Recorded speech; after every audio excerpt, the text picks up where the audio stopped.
আসসালামু আলাইকুম বন্ধুরা, এই ভিডিওর নিচে জায়গা দেখতে পাচ্ছেন তিনি নাকি সৈয়দ আবেদ আলী। কত টাকা কামিয়েছেন? সে কি করছে জানেন? ইতিমধ্যে আপনারা জেনে গেছেন তার কৃতকর্মগুলো। তার নাম সৈয়দ আবেদ আলী, কিন্তু কাজ হলো জুতার খালির মতন।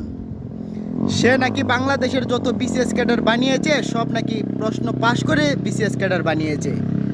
যাই হোক, এই এই বিসিএস ক্যাডারের প্রতি আমাদের একটা ভালো একটা সম্মান ছিল, আজ থেকে সম্মানটা হারিয়ে গেল। সে বাংলাদেশে বইরা দিছে, বাংলাদেশের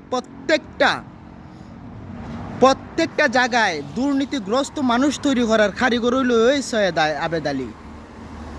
ইমানদার লোক, আল্লাহ আকবার আল্লাহ আকবার। এমন ইমানদার লোক কি কাম করছে দেখেন।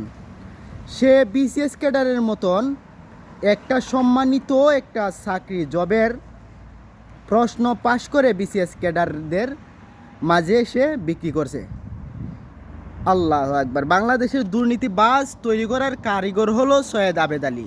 বাংলাদেশকে শেষ করার নাম হলো সৈয়দ আবেদ আলী। বাংলাদেশটাকে শেষ করে ফেলেছে এই সৈয়দ আবেদ আলী।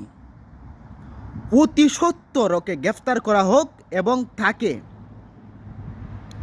তাকে বলা হোক যে কাকে কাকে প্রশ্ন ফাঁস করে বিসিএস ক্যাডার বানিয়েছে, তাদেরকে বহিষ্কার করা হোক বাংলাদেশ থেকে। প্রত্যেকটা শ্রেণীতে, প্রত্যেকটা জায়গায় জায়গায় বাংলাদেশের দুর্নীতিবাজ ভরা। তা থেকেই বোঝা যায় যে তার কাছ থেকে প্রশ্ন নিয়ে বিসিএস ক্যাডার হয়ে আজকে এই দুর্নীতির মধ্যে, এই দুর্নীতিগ্রস্ত বাংলাদেশ। প্রত্যেকটা জায়গায় জায়গায় দুর্নীতিগ্রস্ত বাংলাদেশের মানুষ, বাংলাদেশের বিসিএস ক্যাডাররা আজকে প্রশ্নবিদ্ধ। বিসিএস ক্যাডার, শুধু বিসিএস ক্যাডার না, আরও সম্মানিত 29টা পরীক্ষার প্রশ্ন সে ফাঁস করেছে। এই ইমানদার লোক, তাকে বয়কট নয়, তাকে বয়কট না করে তাকে আইনের আওতায় এনে